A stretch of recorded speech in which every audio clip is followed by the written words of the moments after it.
नमस्कार दोस्तों, राधे राधे। अनु शर्मा क्लासेस में आप सबका बहुत बहुत स्वागत है। आज से हम लोग यूजीसी नेट जेआरएफ के एग्ज़ाम को देखते हुए, जो कि हमारा जून 2026 में होने वाला है, हम लोग ओल्ड पेपर पीवाईक्यू का हल करेंगे, जिसमें आज हम लोग जुलाई 2016 का प्रश्न पत्र 3 UGC net JRF exam Hindi का आज लोग हल करेंगे। जिसमें हमारा पहला प्रश्न है, चौपाई छंद का पूर्व रूप क्या है ना। पूर्व रूप क्या है, इसमें पूछ रहा है पूर्व रूप है।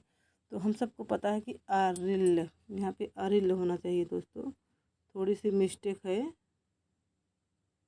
ठीक है। आरिल्य आरिल्य है, इसमें बोल रहा है चौपाई छंद का पूर्व रूप अरिल्य। हमारा ऑप्शन नंबर 2 जो है सही हो जाएगा। इसका व्याख्या अगर हम करें तो चौपाई छंद का पूर्व रूप अरिल्य या अडिल्य है। चौपाई और अरिल्य दोनों सममात्रिक छंद हैं। इन दोनों में 4 चरण और 16-16 मात्राएं होती हैं, ठीक है दोस्तों। अब हम लोग दूसरे नंबर पर आते हैं, दूसरे प्रश्न पर। स्वामी अग्रदास का संबंध किस भक्ति शाखा से है? तो हम सबको पता है कि स्वामी अग्रदास जी का संबंध राम भक्ति शाखा से है। ये तो हमारा ऑप्शन नंबर 3 सही हो जाएगा। चलिए देर न करते हम लोग जल्दी जल्दी प्रश्नों का उत्तर देखेंगे। डिंगल प्रश्न नंबर 3 देखिए, डिंगल कवियों की वीर गाथाएं, निर्गुणिया संतों की वाणियाँ, कृष्ण भक्त या रागानुगा भक्ति मार्ग के साधकों के पद, राग राम भक्त या वैधि भक्ति मार्ग के उपासकों की कविताएं, सूफी साधना से पुष्ट मुसलमान कवियों के तथा ऐतिहासिक हिंदू कवियों के रोमांस और रीति काव्य। ये देखिए 6 कारण दिया है, कौन कौन सा दिया है? सूफी साधना से पुष्ट मुसलमान कवियों के, ऐतिहासिक हिंदू कवियों के रोमांस और रीति काव्य, है ना। ये 6 धाराएं अपभ्रंश कविता का स्वाभाविक विकास है। यह कथन किसका है? तो हम सबको पता है कि ये हमारे प्यारे आचार्य हजारी प्रसाद द्विवेदी जी का है, शुक्ल जी का नहीं है, ठीक है दोस्तों। ये द्विवेदी जी का प्रश्न है। अगर आप में दिया जाए डिंगल कवियों की, तो आप लोग समझ जाना कि ये हजारी प्रसाद द्विवेदी जी की कथन है। चलिए देर न करते हुए हम प्रश्न नंबर 4 पे चलते हैं, ठीक है।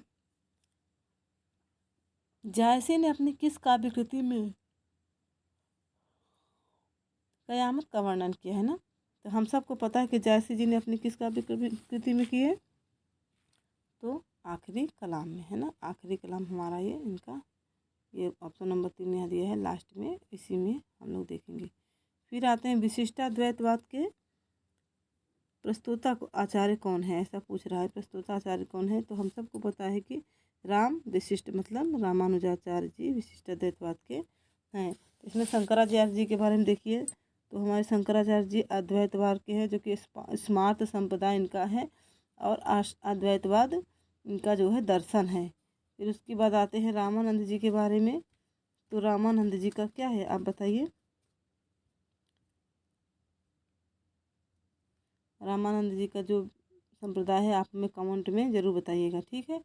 और मध्वाचार्य जी का भी आपको पता है कि द्वैतवाद है, इनका ब्रह्म संप्रदाय है, द्वैतवाद दर्शन है, ठीक है दोस्तों। रामानुजाचार्य जी का आपको बताना है, ठीक है। कुंडलिनी के उद्बुद्ध होने पर जो स्फोट होता है उसे क्या कहते हैं? कुंडलिनी के उद्बुद्ध होने पर जो स्फोट होता है उसे क्या कहते हैं? तो पहला है नाद, दूसरा है बिंदु, तीसरा है प्रकाश और चौथा है सिद्धि। तो हम सबको पता है कि पहला ही होगा इसका नाद। कुंडली के उद्बुद्ध होकर ऊपर उठने की क्रिया जो स्फोट होता है उसे नाद कहते हैं, ठीक है दोस्तों। नाद से प्रकाश होता है, और प्रकाश का ही व्याप्त रूप महाबिंदु है।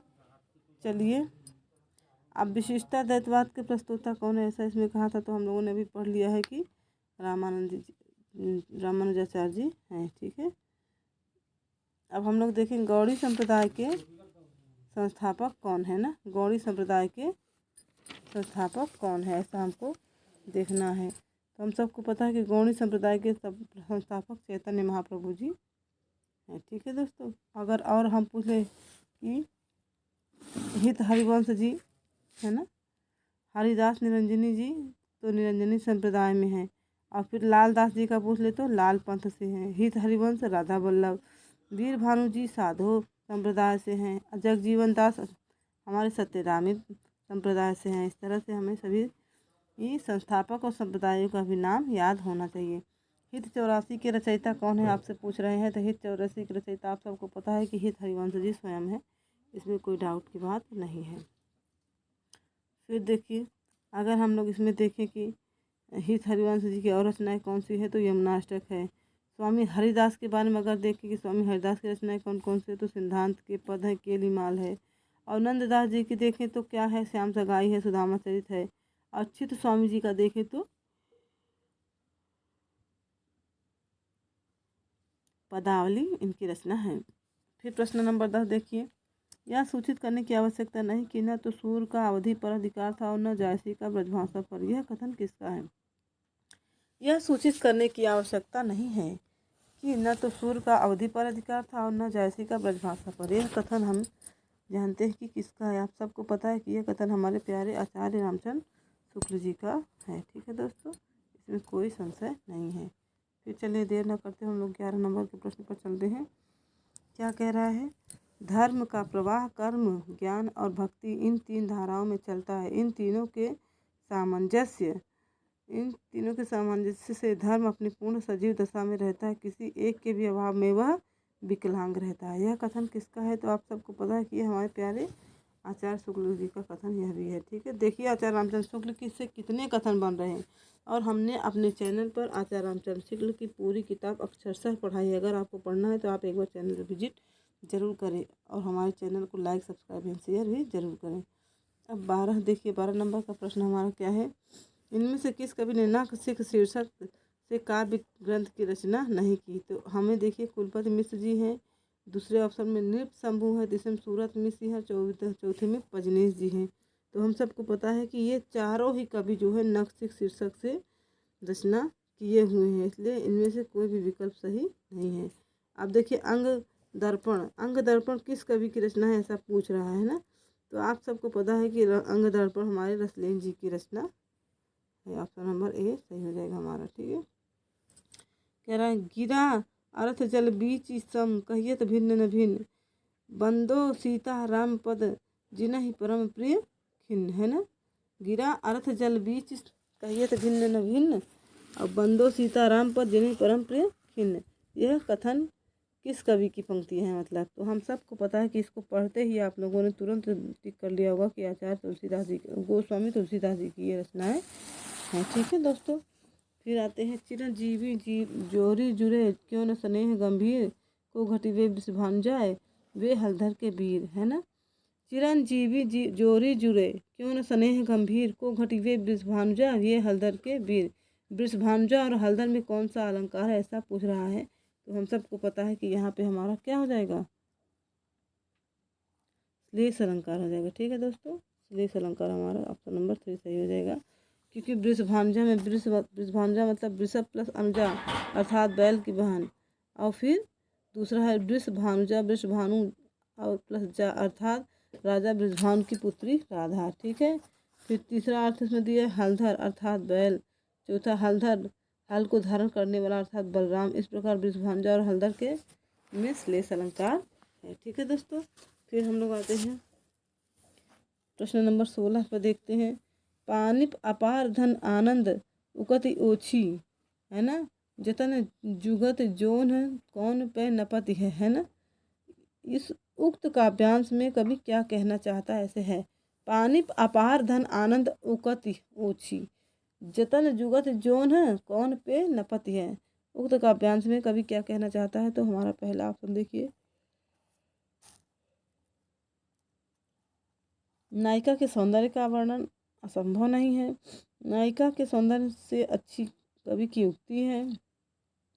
या फिर तीसरा वाला देखिए, नायिका के सौंदर्य की तुलना में मेरी उक्ति निकृष्ट है। तो यही वाला हमारा ऑप्शन सही हो जाएगा, ऑप्शन नंबर 3 कि नायिका घनानंद जी कहते हैं। ये पंक्तियाँ किसकी है? तो घनानंद जी की है, ये भी आप लोग ध्यान रखिएगा। ये वाली पंक्तियाँ देखिए, पानिप अपार घन आनंद, सीधे घनानंद का नाम है यहाँ पे दे दिया है कि घनानंद जी की पंक्तियाँ, यहाँ पे घनानंद का नाम भी दे दिया, तो आप लोग समझ जाइएगा। ठीक है, तो इसमें हमारा ऑप्शन नंबर 3 सही है। नायिका के सौंदर्य की तुलना में मेरी उक्ति निकृष्ट है, मतलब तुच्छ है, किसी काम की नहीं है। अब हमारा प्रश्न नंबर 17 देखिए, अष्टछाप में सूरदास के पीछे इन्हीं का नाम लेना पड़ता है। इनकी रचना भी बड़ी सरस और मधुर है। इनके संबंध में यह कहावत प्रसिद्ध है, और कवि गढ़िया नंददास जड़िया। यह कथन किस आलोचक का है, ऐसा आपको बताना है। तो आप सबको पता है कि यह किस आलोचक का है, यह आचार्य रामचंद्र शुक्ल जी ने कहा है। ठीक है दोस्तों, ऑप्शन नंबर ए हमारा सही हो जाएगा। फिर 18 नंबर के प्रश्न पर आते हैं। निम्नलिखित में से मैथिली शरणगुप्त की कौन सी रचना नायिका प्रधान नहीं है? तो देखो कौन सी रचना नायिका प्रधान नहीं है, आप लोग देखिए। इसमें पंचवटी हमारे नायिका प्रधान नहीं है। बाकी यशोधरा में देखिए बुद्ध जी की पत्नी का है, साकेत में उर्मिला जी है, विष्णुप्रिया में भी गौतम बुद्ध की पत्नी का वर्णन किया गया है महावीर स्वामी की ना। अब देखिए प्रश्न नंबर हम लोग आ गए 19 में। क्या है 19 में? छोड़ द्रुमों की मृदु छाया, तोड़ प्रकृति से भी माया, बाले तेरे बाल जाल में कैसे उलझा दूर लोचन। छोड़ द्रुमों की मृदु छाया, तोड़ प्रकृति से भी माया, बाले तेरे बाल जाल में कैसे उलझा दूं लोचन। इन काव्य पंक्तियों के रचयिता कौन है, ऐसा पूछ रहा है कि इसके रचनाकार कौन है। तो हमारे सुमित्रानंद पंत जी इसके रचनाकार हैं। देर न करते हुए हम लोग जल्दी ज़्यादा से ज़्यादा प्रश्नों को हम लोग लाएंगे ताकि आपका जल्दी से जल्दी तैयारी अच्छे से हो सके और आपका नेट इस बार ज़रूर क्वालिफाई हो जाए दोस्तों। प्रश्न नंबर 20 देखिए, दिनकर की किस कृति का कथानक कर्ण है ना?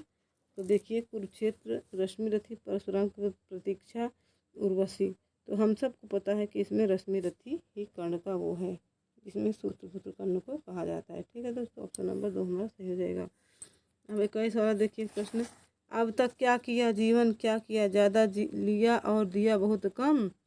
उपर्युक्त पंक्तियों के रचयिता कौन है? तो अब तक क्या किया मुक्तिबोध जी की रचना है हमारे ख्याल से। ये मुक्तिबोध जी का हमारे अब तक क्या किया जीवन क्या जिया, ज़्यादा लिया और दिया बहुत कम, ये पंक्तियाँ मुक्तिबोध जी की है। आप लोग ध्यान से देखिएगा। फिर देखिए मौन भी अभिव्यंजना है, जितना तुम्हारा सच है उतना ही कहो। ये किन इस मौन के इस रचनात्मक संदर्भ की अभिव्यक्ति आज्ञा ने अपनी किस काव्य में की है ना? तो इस इंद्रधनुष ये रौंदे हुए में इन्होंने किया है। ऑप्शन नंबर पहला ही हमारा सही हो जाएगा, इंद्रधनुष और रौंदे हुए ये। ठीक है। अब विद्रोहिणी अम्बा किसकी रचना है, ऐसा बोला कि विद्रोहिणी अम्बा की रचयिता कौन है? तो आप सबको पता है कि विद्रोहिणी अम्बा उदय शंकर भट्ट जी की रचना है। अब सेठ गोविंद दास की रचना क्या है बताइए? तो प्रकाश है। सेठ गोविंद दास जी की रचना है प्रकाश, जो कि 1935 में आई थी। और चंद्रगुप्त विद्या अलंकार जी की रचना का क्या नाम है? रेवा, जो 1935 में आई थी। फिर आते हैं कौन कौन से रचनाकार बच गए? गोविंद वल्लभ पंत जी ने। गोविंद वल्लभ पंत जी की रचना कौन सी है? राजमुकुट, जो कि 1935 में ये भी आई थी। ठीक है दोस्तों, चलिए निम्नलिखित अब हमारे 24वां प्रश्न है। निम्नलिखित में से कौन सा नाटककार सर्वाधिक नाटकों का रचयिता है? इनमें देखो ज्ञानदेव अग्निहोत्री, भारतेंदु हरिश्चंद्र, लक्ष्मी नारायण लाल, सर्वेश्वर दयाल सक्सेना। तो हम सबको पता है कि इसमें लक्ष्मी नारायण लाल जी सबसे ज़्यादा रचना किए हैं नाटकों की। ठीक है, तो हमें देर न करते हुए लक्ष्मी नारायण लाल जी को ठीक कर देना चाहिए। पूस की रात कहानी के मुख्य पात्र कौन है? तो पूस की रात कहानी के मुख्य पात्र हल्कू जी हैं। आपको सबको पता है, ये तो प्रेमचंद की बहुत ही फेमस कहानी है। सूरज का सातवां घोड़ा, ये इतने सरल हैं ये प्रश्न, 2016 के ना दोस्तों, इसलिए प्रश्न बहुत सरल है। धर्मवीर भारती जी की रचना है सूरज का सातवां घोड़ा, आप सबको तो पता ही है। और बहुत सारी रचना के एक सड़क 57 गलियाँ, इनकी रचना है कमलेश्वर जी की। फिर सूरज का सातवां घोड़ा आपका धर्मवीर भारती हम लोग देख लिया। और प्रेत बोलते हैं, है ना, प्रेत बोलते हैं, ये किसकी रचना है? तो प्रेत बोलते हैं राजेंद्र यादव जी की रचना है। और उसके बाद अंधेरे बंद कमरे, यह मोहन राकेश जी की रचना है। चलिए देर न करते हुए हम लोग प्रश्न नंबर 27 देखते हैं। आवारा मसीहा में से निम्नलिखित में से किस नाटक का प्रछन्न नायक गौतम है? ठीक है, निम्नलिखित में से किस नाटक का प्रछन्न नायक, ये तो एकदम सरल प्रश्न आपसे पूछ लिया। लहरों के लाल राजहंस के बारे में बोल रहे हैं, ये इसमें गौतम जी बुद्ध के बारे में बताया गया है ना, वही चीज़। आप पूछ रहे आवारा मसीहा औपन्यासिक जीवनी किसके जीवन पर आधारित है? यह तो न जाने कितनी बार पूछा, मोस्ट इम्पॉर्टेंट है और सरल प्रश्न भी है, शरदचंद्र जी के बारे में है। ठीक है दोस्तों, फिर देर न करते हुए 29, इनमें से कौन सा उपन्यास भीष्म साहनी द्वारा रचित नहीं है ना? तो झरोके, कड़िया, पीढ़ियाँ, बसंती। तो हम सबको पता है कि इसमें पीढ़ियाँ इनकी रचना नहीं है। ठीक है, पीढ़ियाँ चौथा नंबर हमारा सही हो जाएगा। तो देखिए पीढ़िया 1990, करवट 1985, अग्निगर्भा 1983, बिखरे तिनके 1982, महाकाल 1997 आदि अमृतलाल नागर जी की रचनाएं हैं। ठीक है दोस्तों। और झरोखे 1967, कड़िया 1970, मैया दास की वाणी 1988, कुंतो 1993, नीलू नीलिमा नीलोफर 2000 भीष्म साहनी के उपन्यास हैं। फिर कह रहा है प्रश्न नंबर 30 में देख लेते हैं क्या दिया है। माटी की नहीं,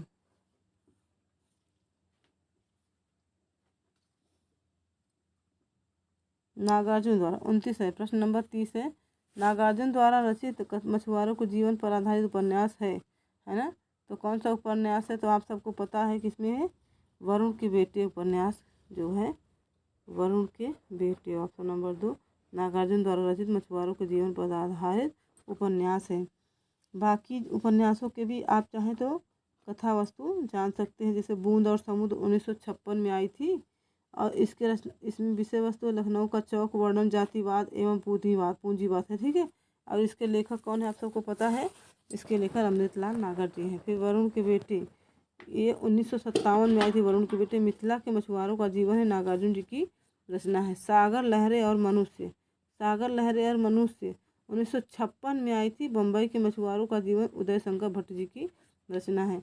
और डूब जो है, डूब उपन्यास 1991, बेतिया नदी पर राजघाट बांध बनने से संदर्भित है। यह वीरेंद्र जैन की रचना है। कौन सा? डूब वीरेंद्र जैन की उपन्यास है। तो आप लोग ध्यान से देखते चाहिए। माटी की मूर्ति के लेखक कौन है? तो माटी की मूर्ति के लेखक आप सबको सबको पता है, रामवृक्ष बेनीपुरी जी हैं। ठीक है दोस्तों, ये है हमारे रामवृक्ष बेनीपुरी जी, है ना। माटी की मूर्ति कौन रखा? रामवृक्ष बेनीपुरी। इसका समय प्रकाशन वर्ष आप सबको पता है 1946 है। 10 तस्वीरें किसकी रचना है? तो 10 तस्वीरें जगदीश चंद्र माधव की है। कुछ शब्द कुछ रेखाएं 1965 में आई थी, विष्णु प्रभाकर जी की रचना है। फिर देखिए पद्म पराग 1929 में आए थे, पद्म सिंह शर्मा जी की रचना है। सॉरी दोस्तों, पद्म सिंह शर्मा जी के, नवीन नहीं इसमें। फिर कह रहा है कर्मवीर पत्रिका के संपादक, तो हम सबको पता है कर्मवीर पत्रिका के संपादक हमारे माखनलाल चतुर्वेदी जी थे। ठीक है दोस्तों। और आगे अगर हम लोग देखें तो कर्मवीर पत्रिका कहाँ से प्रकाशित होती थी? जबलपुर से। और इसका सन क्या है? 1919 में यह आई थी। ठीक है दोस्तों। फिर देखिए प्रश्न नंबर 33 देखते हैं, महात्मा गांधी की जीवनी, अकाल पुरुष गांधी के लेखक कौन है ना। तो आप सबको पता है कि इसके लेखक जैनेंद्र कुमार जी हैं, है ना। महात्मा गांधी की जीवनी, अकाल पुरुष गांधी, जैनेंद्र कुमार जी की रचना है। ठीक है दोस्तों। फिर 34 देखते हैं, इनमें से कौन सा संस्मरणात्मक ग्रंथ कृष्णा सोपती द्वारा रचित है? तो कौन सा संस्मरण इसमें कृष्णा सोपती जी का है? तो हम सबको पता है कि हम हसमत, जो कि 1977 में आई थी, ये कृष्णा सोपती जी का संस्मरणात्मक ग्रंथ है। और यादें और बातें किसकी है दोस्तों? 1998 में बिंदु अग्रवाल जी की है। ठीक है दोस्तों। फिर आगे दीवान खाना किसकी रचना है? पद्मा सचदेव जी का है, 1984 में आया था। स्मृतियों के छंद 1995 में आया था, रामदास मिश्र जी की रचना है। ठीक है दोस्तों। फिर आते हैं 35 नंबर पर, कविता कवि व्यक्तित्व की अभिव्यक्ति नहीं, व्यक्तित्व से पलायन है। कविता कवि व्यक्तित्व की अभिव्यक्ति नहीं, व्यक्तित्व से पलायन है। यह कथन है T.S. एलियट जी का। ठीक है दोस्तों। ये वाला हमारा ऑप्शन नंबर 4 सही हो जाएगा। अब चलिए देर न करते हुए हम लोग 35 नंबर के प्रश्न पर देखते हैं, बायोग्राफिया लिटरेरिया किसकी रचना है ना, के लेखक कौन है? तो 35 में बायोग्राफिया लिटरेरिया के लेखक जो है कॉलरिज जी हैं। आप सबको पता है कि इसके रचनाकार कॉलरिज जी हैं। और वर्ड्सवर्थ की रचना क्या है? तो लिरिकल बैलेट्स है। ठीक है। Elizabethan T.S. एलियट का क्या है? एलिजाबेथन है। ठीक है दोस्तों। पेरी उपसुस के आधार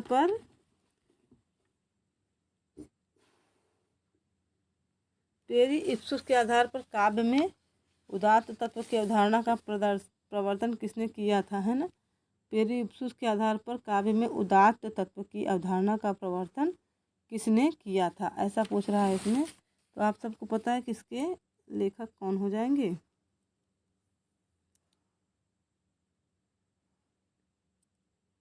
लॉन्जाइनस।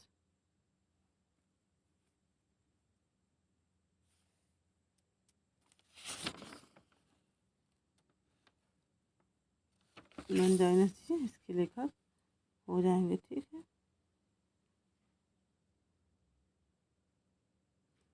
पेरिप्सूस के आधार पर काव्य में उदात्त तत्व की अवधारणा का प्रवर्तन किसने किया था, तो लॉन्जाइनस ने किया था। अब श्रेष्ठ कविता प्रबल मनोरोगों का सहज उच्छलन है ना, किंतु इसके पीछे कवि की विचारशीलता और गहन चिंतन होना चाहिए। यह विचार किस पाश्चात्य लेखक का है, तो ये वर्ड्सवर्थ जी की कथन है ये, ठीक है दोस्तों। प्रश्न नंबर 4 का आंसर नंबर 4 उत्तर है।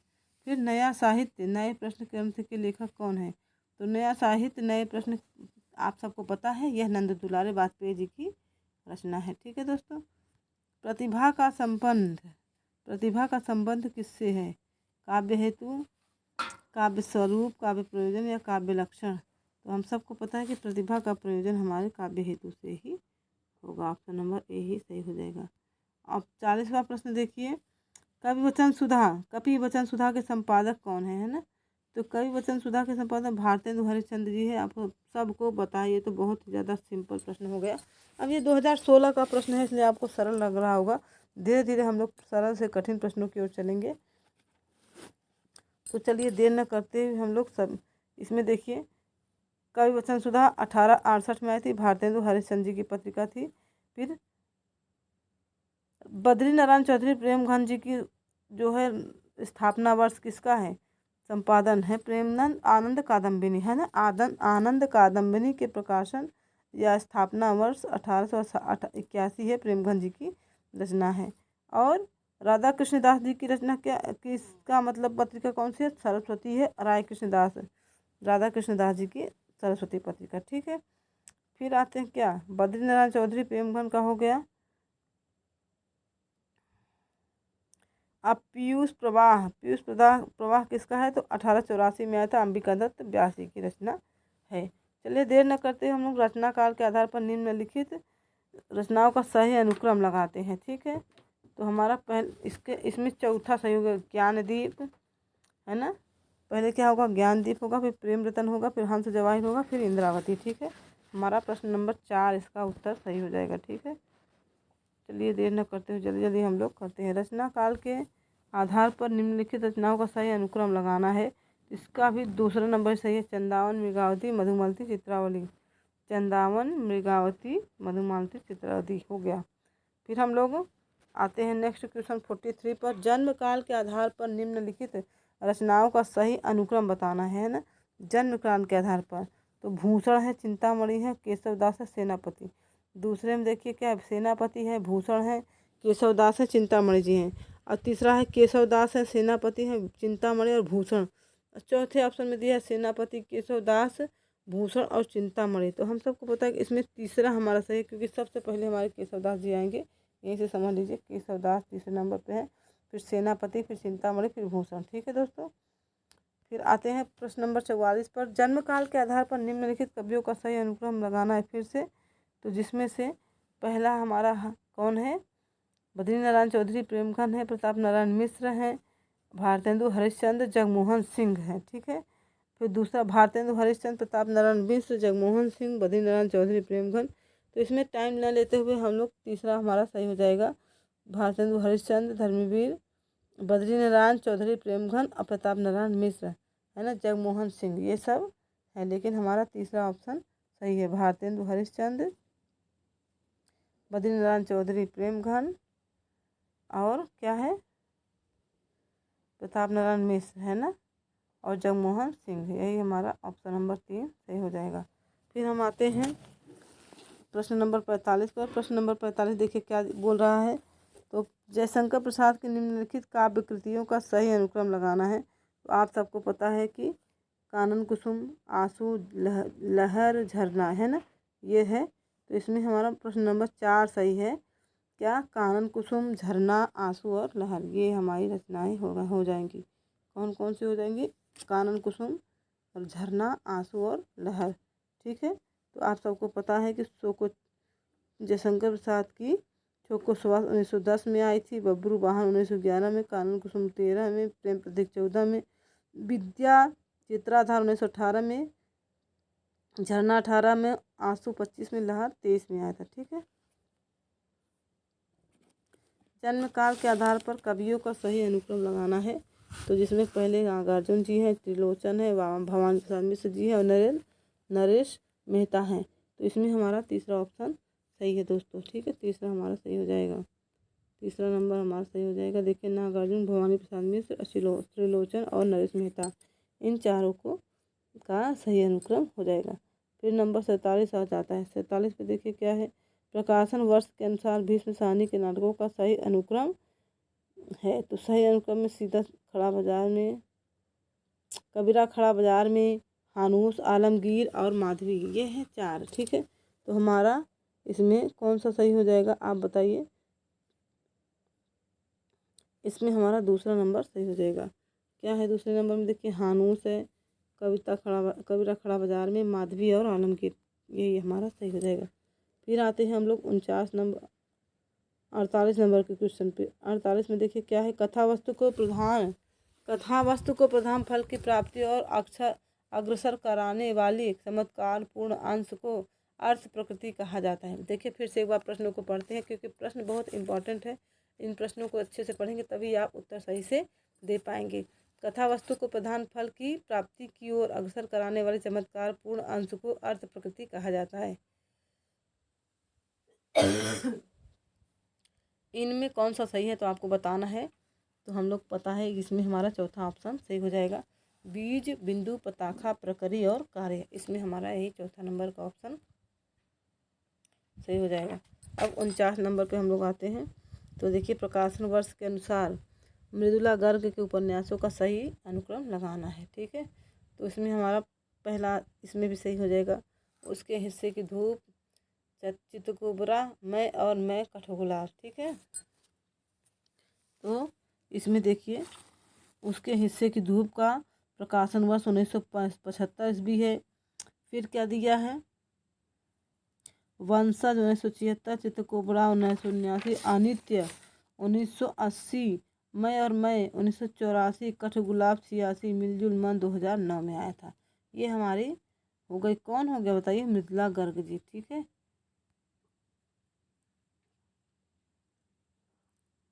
अब यहाँ पे आते हैं 50वें प्रश्न पर। देखिए, प्रकाशन वर्ष के आधार पर जयशंकर प्रसाद के कहानी संग्रहों का सही अनुक्रम। तो हम लोग देखिए, इसमें हम लोग एक छोटी सी ट्रिक याद करेंगे। छपाई, छ से छाया, प से प्रतिबिंब, प्रतिध्वनि, आ से आकाशदीप, ई से इंद्रजाल। ठीक है, तो हमारा ऑप्शन नंबर 2 यहाँ पे सही दिख रहा है हमको, और यही सही भी है। ठीक है, इस तरह से हमने आज 50 प्रश्न किए। नेक्स्ट प्रश्नों को हम नेक्स्ट वीडियो में लेके आएंगे। आपको हमारा यह प्रयास कैसा लगा कृपया कमेंट में ज़रूर बताएं। और हाँ दोस्तों, आप हमारे चैनल को लाइक, सब्सक्राइब एंड शेयर जरूर करें, ताकि हम आपको अच्छे अच्छे कंटेंट दें। और हाँ, अब आपका नज़दीक एग्ज़ाम आ गया है, आप किसी न किसी तरह से सभी कहानी और निबंध और कविताएं ज़रूर मूल पढ़ के जाइएगा दोस्तों। ठीक है, राधे राधे दोस्तों।